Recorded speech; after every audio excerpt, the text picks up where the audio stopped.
Lavana malalo amin'ny tompo, ho antsika manakaiva ny fahasoavana sy ny fiadanana. Amen.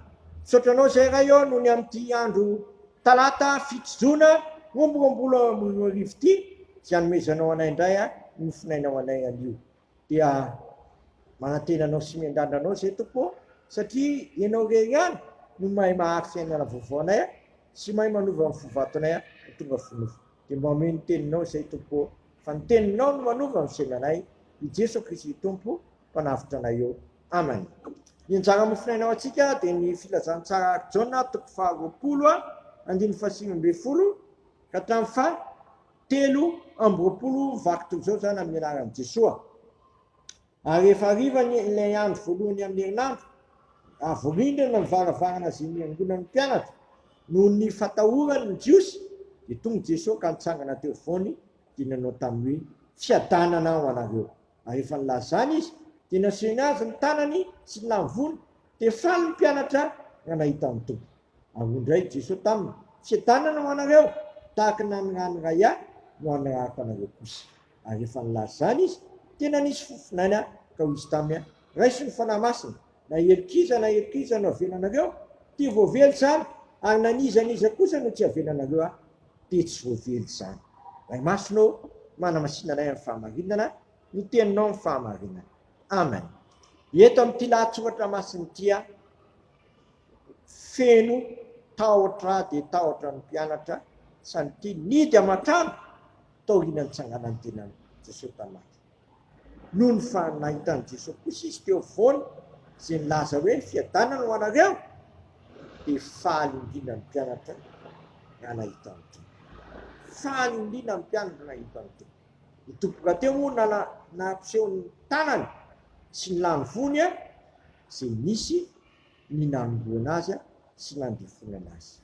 Eto dia mbola niteny indray Jesosy hoe fiadanana ho anareo. Tahaka nanirahany ray ahy no anirahako anareo kosa. Irahan'i Jesosy antsika ry havana eto amin'ity zao ity hanambara fa ao aminy sy ny fahefana rehetra nandanitra sy ity tany, izy no nanantsika fahavelomana, izy nanantsika fiainana manakizay, izy nanantsika fanavotana. Ka eto dia nanome fanahy masina izy ka nilaza hoe na elikiza no avelanareo dia voavely zany, na niza mieloka tsy avelanareo dia tsy voavely zany.